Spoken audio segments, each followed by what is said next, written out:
అందరికీ నమస్కారం. కొత్త కథలోకి స్వాగతం. ఈ కథ పేరు కొత్త ఇల్లు. రచన పవని నిర్మల ప్రభావతి. యువలో 1969లో ప్రచురింపబడింది. చదువుతున్నది దేవి. కథలోకి వెళ్దామా మరి? ఏంటి పార్వతి, ఏం చేస్తున్నావు? 5 నిమిషాలుగా వంటగది గుమ్మం దగ్గర నిల్చుని తదేకంగా చూస్తున్నాడు విశ్వం.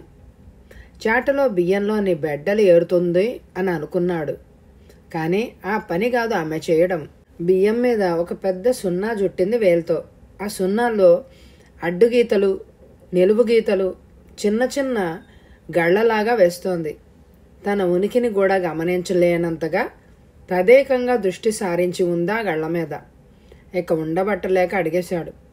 త్రుళ్ళిపడి తలెత్తి చూసింది పార్వతి. భర్త అడిగిన ప్రశ్న ఏమిటో, అతగాడు ఎప్పుడు ఆఫీస్ నుంచి ఇంటికి వచ్చాడో బోధపడలేదు. నువ్వేదో బొమ్మలు గీస్తున్నావని. అఫ్కోర్స్ అవి ఫలానా బొమ్మలని తెలియదనుకో. మన పెళ్లికి ముందు మీ అన్నయ్య నాతో అన్నాడనుకో. అయినా ఇలా చాట్లో బియ్యం మీద చిత్రలేఖనం చేస్తావని నాకు తెలీదు. ఎంతకు అది ఆ మూర్త శిల్పమా, మోడర్న్ ఆర్టా? నవ్వుతున్న అతగాడి కళ్ళల్లో కొంటెతనం ప్రతిఫలిస్తోంది. ఆ దీర్ఘమైన విమర్శకు మరో సమయంలో అయితే చాలా ఘాటైన సమాధానం చెప్పి ఉండేది. కానీ సుమారు ఒక 20 నిమిషాలుగా చాట్లో బియ్యం మీద వేళ్లతో వేస్తున్న ప్లాన్ తాలూకు ఆలోచనలతో బుర్రంతా బరువుగా ఉంది. స్టవ్ మీద గిన్నెలోని ఎసరు మరుగుతున్నందుకు నిదర్శనంగా గిన్నె మీద మూత ఎగిరి పడుతోంది. ఎసట్లో బియ్యం వేసి, మీకు కాఫీ ఇస్తాను, కూర్చోండి అంది మాట మారుస్తూ అక్కడి నుంచి లేచి. ఎంతకో ఆ చిత్రకళ ఏమిటో చెప్పావే కాదే. పీట వాల్చు కూర్చుని మళ్ళీ మొదటికొచ్చాడు విశ్వం. ఆ సంగతి ఇప్పుడు కాదు, మరెప్పుడు? ముహూర్తం చూడాలా? మీకు వినే ఓపిక, నాకు చెప్పే తీరిక ఉన్నప్పుడు చెప్తాను. కాఫీ తాగేయండి. ఇక ఇప్పుడు పార్వతి ఏమీ చెప్పదని తెలుసు విశ్వానికి. మాట్లాడకుండా కాఫీ తాగి దనగదిలోకి వెళ్ళిపోయాడు. కానీ ఆ రోజే కాదు, వరుసగా ఆ తర్వాత తరచూ ఎప్పుడు చూసినా పార్వతి చేతివేళ్లు నేల మీదో, గోడల మీదో, పరుపుల మీదో, పీటల మీదో, భోజనం చేస్తూ చేస్తూ కంచంలోనో, చివరికి గాల్లోనైనా సరే సున్నాలు జొట్టడం, గళ్ళు వేయడం, చెరిపేయడం, స్క్వేర్లు చిత్రించడం, చుక్కలు పెట్టడం, చెరిపి వేయడం లాంటివి విశ్వం చూస్తూనే ఉన్నాడు. అలాంటి సమయాల్లో పార్వతి ఎంత పరధ్యానంగా ఉంటుందో కూడా తెలుసుకున్నాడు. వరండా మెట్లెక్కి వస్తుండగా వంటింట్లో మూలగా ఉన్న పార్వతికి తన పదధ్వని వినిపించేది. నడకను బట్టి మనిషిని పోల్చుకుని, వచ్చారు కదూ, ఒక్క క్షణంలో కాఫీ తెస్తున్నాను ఉండండి అంటూ ఎదురొచ్చేది. ఏ కొత్త ఊహ బుర్రలోకి వచ్చినా దానిని తనకు వినిపించే వరకు తహతహలాడిపోయేది. అలాంటి పార్వతి అస్తమాను పరాకుగా ఉంటుందని ఆమె వెనక్కా వచ్చి నిల్చున్నా గమనించలేనంత స్తబ్దుగా తయారైంది. ఈ సున్నాల, ఈ స్క్వేర్ల చిత్రాల గళ్ల రహస్యం ఏమిటి? కొంపదీసి కుటుంబ నియంత్రణ తాలూకు అడ్వర్టైజ్మెంట్ కోసం ఏదైనా కొత్త మోడల్ చిత్రీకరించడం లేదు కదా? నువ్వు అన్నం తింటూ తింటూ మధ్యలో కంచంలో వరుసగా 6 చుక్కలు పెట్టి ఆ 6 కలుపుతూ ఏదో డిజైను వేలితో వేస్తున్న పార్వతి వైపు విస్మయంగా చూస్తూ అడిగాడు విశ్వం. భోజనం కానివ్వండి. సినిమాకని బయలుదేరారా ఇద్దరు? సరదాగా నడిచే వెళ్దాం. కొత్తగా ఇళ్ళు కడుతున్న కాలనీ ముందుగా వెళ్దాం. చాలా అందంగా ఉన్నాయట కదూ ఆ ఇళ్ళు అంది పార్వతి రిక్షా మాట్లాడబోతున్న విశ్వాన్ని వారిస్తూ. విశ్వం విస్మయంగా చూశాడు. సరదాగా ఎప్పుడైనా అలా నడిచి వెళ్దాం రమ్మంటే, వద్దు బాబు, అన్ని జతల కళ్ళు నాకేసి చూస్తున్నట్టు ఏదోగా ఉంటుంది నాకు. రిక్షాలో పోదాం అనే పార్వతేనా ఈ మాట్లాడడం? కొత్తగా ఇళ్ళు కడుతున్న కాలనీలో ఇళ్ళన్నీ ఒక్కొక్కటి ఒక ఫ్యాషన్లో అందంగా ఉన్నాయి.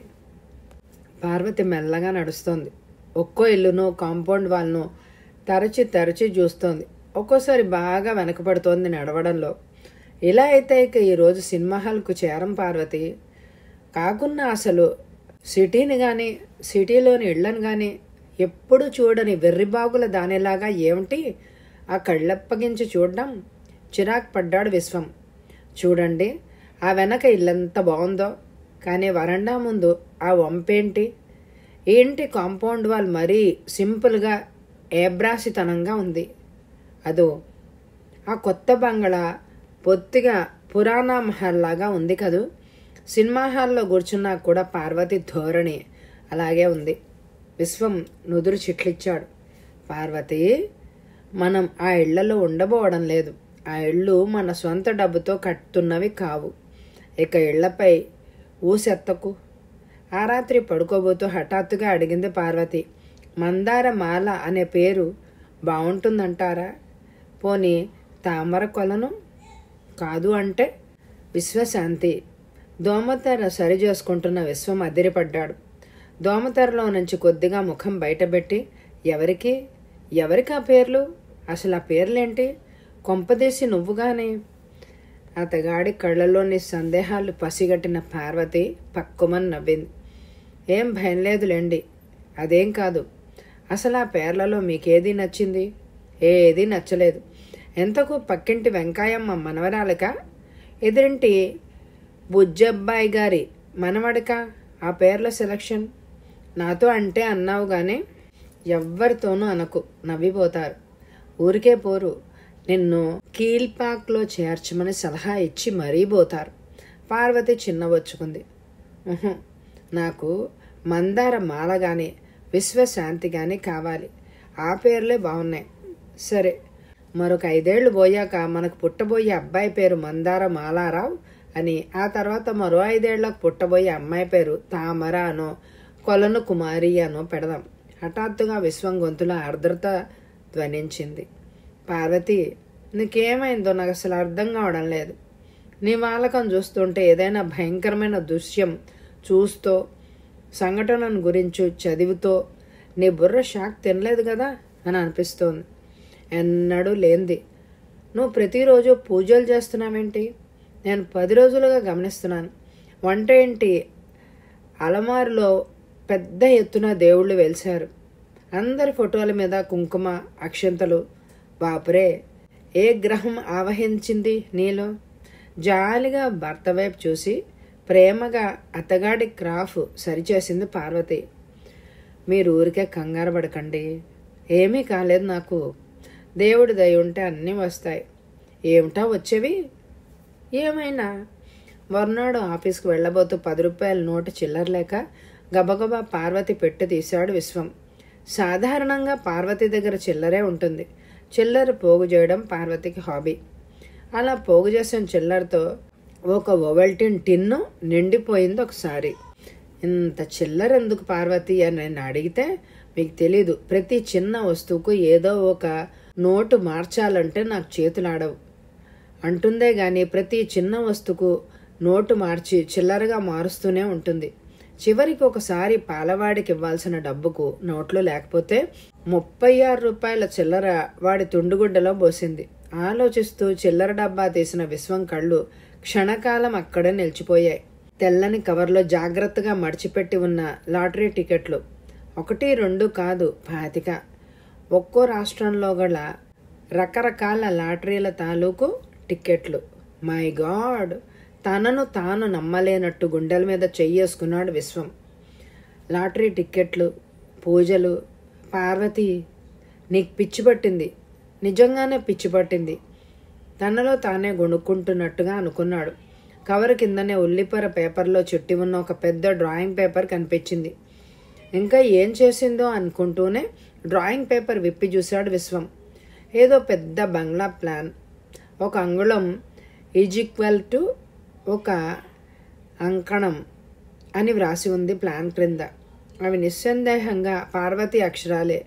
గదులు, కారిడార్లు, కార్ షెడ్డు, కాంపౌండ్ వాల్, మేడ మీదకి మెట్లు, బెడ్రూమ్, బాత్రూమ్స్, లాబరేటరీస్ అన్నీ మార్క్ చేసి ఉన్నాయి. మీకు చిల్లర కావాలన్నారు, ఇవ్వనా అంటూ వచ్చిన పార్వతి క్షణకాలం ఎదురుగా నిలిచిన దృశ్యం చూసి మ్రాన్పడిపోయింది. ఓ ప్రశాంత సాయం సమయంలో తనే వివరాలన్నీ చెప్దామనుకుంటోంది. ఈలోగా విశ్వం వాటిని బయటకు తీశాడు. అతగాడి కళ్ళల్లో కోపం, అసహ్యం, ఆశ్చర్యం అన్నీ మిళితమే ఉన్నాయి. ఇదేంటి ఈ టిక్కెట్లు? మొన్న దీపావళికి చీర కొనుక్కోమని ఇచ్చిన డబ్బుతో ఇవి కొన్నామనుకుంటాను. సరే, ఈ ప్లాన్ ఏంటి? గబుక్కున భర్త దగ్గరగా వచ్చి అతగాడి భుజం మీద తల అంచి మెల్లగా అంది పార్వతి. ప్లీజ్ అలా కోపంగా చూడకండి. నేను అసలేమీ చెప్పలేను భయంతో. విశ్వానికి జాలి వేసింది. సర్లే, ఎంతకు ఇదంతా ఏంటి? మృదుత్వం అరువు తెచ్చుకుంటూ అడిగాడు. అది మందారమాల, మెల్లిగా అంది పార్వతి. అంటే? ఆశ్చర్యంగా అర్థంగాక అడిగాడు విశ్వం. ఆ బంగ్లా పేరు మందారమాల. ఎవరిదా బంగ్లా? మనదే. మనదా? అవును. ఏ లాటరీలోనైనా సరే 1,00,000 రూపాయలు వస్తే ముందుగా మందారమాల కట్టిస్తాను. నా మనసులోని ఊహలకు, నా అభిరుచులకు తగ్గట్టు కట్టిస్తాను. మనకి ఈ పాతిల్లు ఎప్పుడో మీ తాతల నాడు కట్టిన ఇల్లు. వసతిగా లేదు, అధునాతన సౌకర్యాలు కూడా లేవు కదూ. అతగాడు ఏమంటాడోనని భయపడుతూనే చెప్పింది పార్వతి. క్షణకాలం నిర్ఘాంతపోయి పార్వతి వైపు కొత్త వ్యక్తిని చూస్తున్నట్టుగా చూస్తూ అన్నాడు విశ్వం. పార్వతి, పార్వతి, నువ్వేనా మాట్లాడుతుంది? ఈ గాలి మేడలు, ఈ ఊహాగానాలు, ఈ నేల విడిచిన సాము, ఈ ప్రలోభం నీలోనే పుట్టాయా? ఆ డబ్బు రావడం కోసమేనా పూజలు? దేవుడిని నీ స్థాయికి దింపి అతగాడికి వాటా పెడుతున్నావా నీ గాలి మేడలలో? పార్వతి మాట్లాడలేదు. అడ్డొస్తే మరింతగా రెచ్చిపోతాడేమోనని మౌనంగా ఉంది. చదువు, సంస్కారం ఉన్న నువ్వేనా ఇలా ప్రవర్తించడం? ఈ 25 టికెట్లలో ఒక్కటి రాకపోతే గబుక్కున్న అతగాడి నోటికి సుతారంగా తన చేతి వేళ్ళు అడ్డుపెట్టింది పార్వతి. అలా అనకండి, అశుభం. ఈరోజు శుక్రవారం కూడాను. లక్ష్మీదేవికి పూజ చేస్తున్నాను. విశ్వం రాన్పడిపోయాడు. పార్వతి సంగతి అతగాడికి బాగా తెలుసు. ఆమె ఒక నిర్ణయం తీసుకుంటే మరి దానికి తిరిగే లేదు. మౌనంగా తన నిర్ణయాన్ని అమలు జరుపుకుంటూ ఉంటుంది. సరే, నీ ఇష్టం. కానీ ఇది వ్యసనంగా మారితే మాత్రం నువ్వే నష్టపడతావు. విసురుగా బయటకు వచ్చేశాడు విశ్వం. పార్వతి నవ్వుకుంది. మగవాళ్ళు ఎప్పుడు ఇంతే. అతి వాస్తవంగా ఆలోచించి అనవసరంగా భయపడుతూ ఉంటారు. 25 టికెట్లో 1 టికెట్ అయినా ప్రైజు గెలుచుకోదా?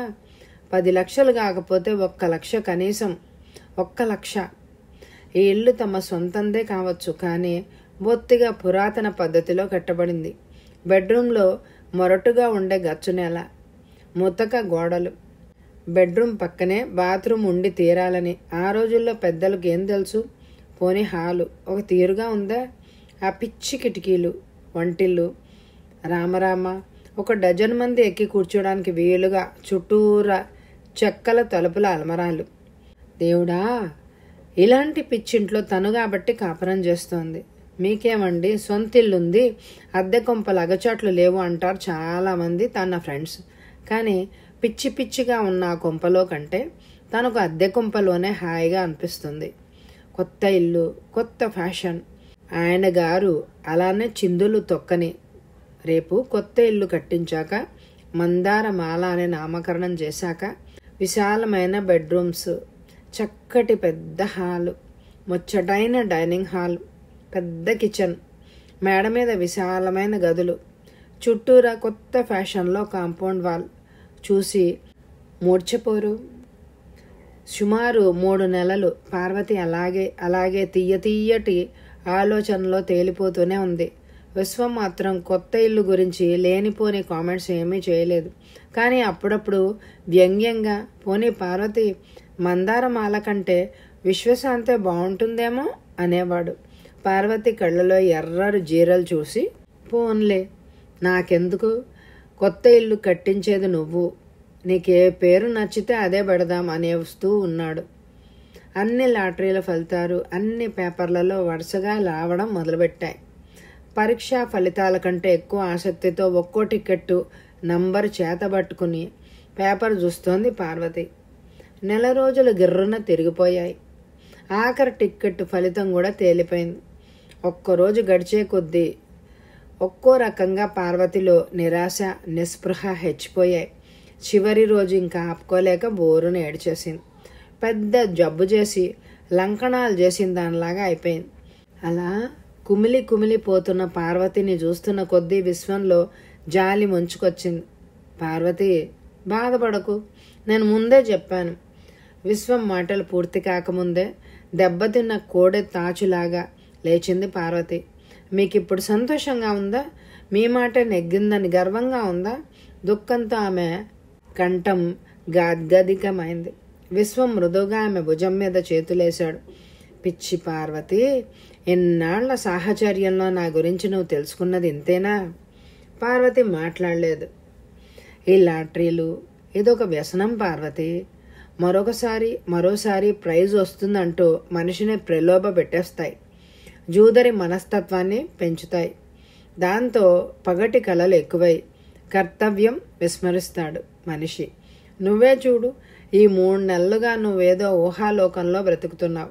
ఆ రాబోయే డబ్బుతో ఆ కట్టబోయే బంగ్లాలలో కాలక్షేపం చేస్తున్నావు. అందుకు ఎన్ని బంగ్లా ప్లానులు నీ బుర్రలో మెదిలాయి.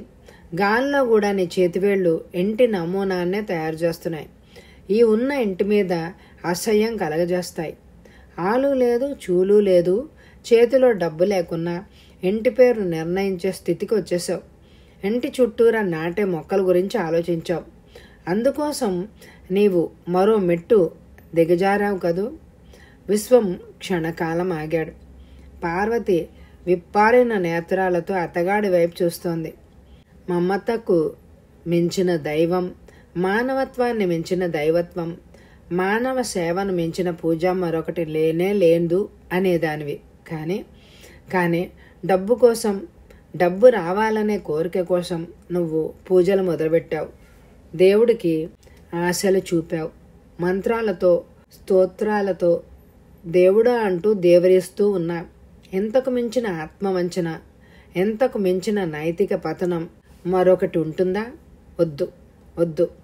ఇంకా ఇంకేమీ వద్దు. తన మీద తనకే రేగిన కోపంతో గట్టిగా అరిచింది పార్వతి. నో, ఇంకేమీ చెప్పను మృదువుగా అంటూ పార్వతి చుట్టూరా చేతులు వేశాడు విశ్వం. కొన్ని క్షణాలు గడిచాయి. పార్వతి, ఇలా చూడు. ఆమె చెవి దగ్గరగా అతగాడి మృదు మధుర కంఠస్వరం కువ్వకువ్వలాడింది. పార్వతి మెల్లగా తలెత్తి భర్త కళ్ళలోకి చూసింది. ఆమె అరమోట్పుడు కనులలో కొండంత సిగ్గు గూడుగట్టుకొనుంది. సిగ్గుపడకు, సిగ్గుపడాల్సింది ఏమీ లేదు ఇందులో. ఒక్కోసారి మనిషి కోరికలు మనిషిని అలా వెర్రితనంలోకి లాగేస్తాయి. చూడు పార్వతి, ఈ నా ఛాతి నీ మందారమాల కాదు. ఈ నా బాహు పరిధిలో నువ్వు ఊహించుకునే ఆ అందమైన కొత్త ఇంటిలోని హాయి లేదు. నాకు మాత్రం నీ ఎదలో ఇలా తలదాచుకుంటే చాలు 1,000,000 విశ్వశాంతులు కనిపిస్తాయి. కొన్ని కోట్ల తామర కొలనులా హాయి లభిస్తుంది. కొన్ని వేల కొత్త ఇళ్ళు కట్టిన ఆనందం పొందుతాను. నాకు ఈ నిండు ఇల్లు చాలు, ఈ పాత ఇల్లు చాలు. ఆమె చేతులు అప్రయత్నంగా అతగాడి చుట్టూరా పెనవేసుకుపోయాయి. ఇరువురు గుండెల్లోనూ మందార మాలలు ఊగుతున్నాయి. 1,000,000 తామరలు విచ్చుకున్నాయి. కోటాను కోట్ల శాంతి కిరణాలు కాంతి కిరణాల్లాగా వ్యాపించాయి. కథ సమాప్తం. ఈ కథ మీ అందరికీ నచ్చిందండి? అయితే తప్పకుండా లైక్ చేయండి. మళ్ళీ ఇంకొక కొత్త కథతో రేపు మీ ముందుంటాను. అలాగే ఎండ్ స్క్రీన్లో ఉన్న ప్లేలిస్ట్లని స్కిప్ చేయకుండా వినండి. Thank you very much my dear friends.